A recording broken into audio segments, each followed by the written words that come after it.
मौनी अमावस्या का आज का पर्व है, ये हमारी अंतस चेतना को, अंतस ऊर्जा को जगाने का पर्व है और हम उससे अपरिचित हैं, अनभिज्ञ हैं। प्राय मनुष्य ये नहीं जानता कि उसे कितनी सामर्थ्य मिली है। केवल उसकी कुछ जानकारियों में इतना ही है कि उसे देह मिली हुई है।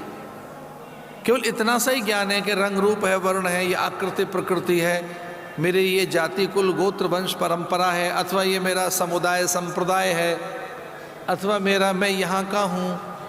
बस इतना सा परिचय है, इसके आगे का परिचय नहीं है हमारा कि हमारे पास बौद्धिक सामर्थ्य कितनी है, ऐन्द्रिक सामर्थ्य कितनी है, अथवा हमारी मानसिक शक्तियाँ कितनी प्रचंड हैं। वो केवल बंधन का कारण नहीं है, वे मोक्ष का भी कारण है। मन है मनुष्याणाम कारणम बंध मोक्षयो।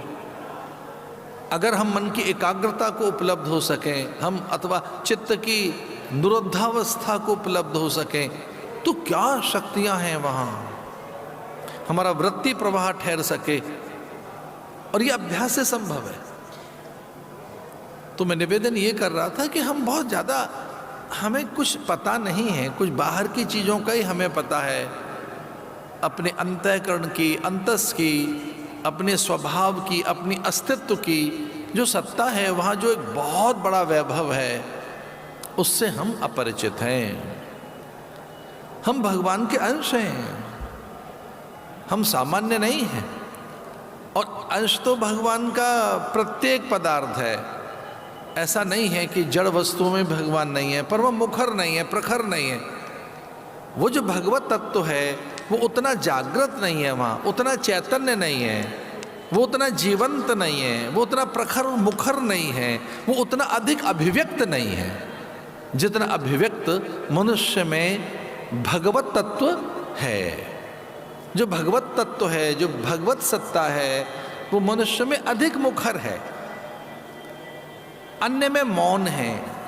अब किसी जड़ता के कारण, अविवेक के कारण आध्यात्मिक अभ्यास न हो, हमारा विचार का अभ्यास न हो, तो हम भूले ही बैठे हैं। जैसे स्वप्न में व्यक्ति स्वयं को भूले रहता है, स्वप्न में तो स्वयं का नहीं पता होता ना, आंखें खुलने पर ही तो अपना पता लगेगा। तो कभी कभी विचार के द्वारा, सत्संग के द्वारा, महापुरुषों की सन्निधि के द्वारा जब अंतर के चक्षु खुलते हैं, जिसके लिए गीता में भगवान कहते हैं विमूढ़ा नानुपश्यन्ति पश्यन्ति ज्ञान चक्षुषः। तो जब कभी हमारे चर्म चक्षु के बाद ज्ञान चक्षु खुल जाते हैं, तो हमें अपना अस्तित्व बोध होने लगता है। हमें भगवान के अंश हैं, हम चेतन हैं, अमल हैं, सहज हैं, सुख राशि हैं, और भगवान के अंश अविनाशी हैं, ईश्वर अंश, हम जीव अविनाशी। ये हमारा परिचय है। अविनाशी का अर्थ क्या, हम नश्वर नहीं हैं। ये देह नश्वर होगी, हम नश्वर नहीं हैं। तो ये एक धीरे से कुछ पर्व ऐसे हैं जब चेतना, ऊर्जा जागृत होती है और व्यक्ति स्वयं के परिचय से, स्वयं के परिचय को उपलब्ध होता है।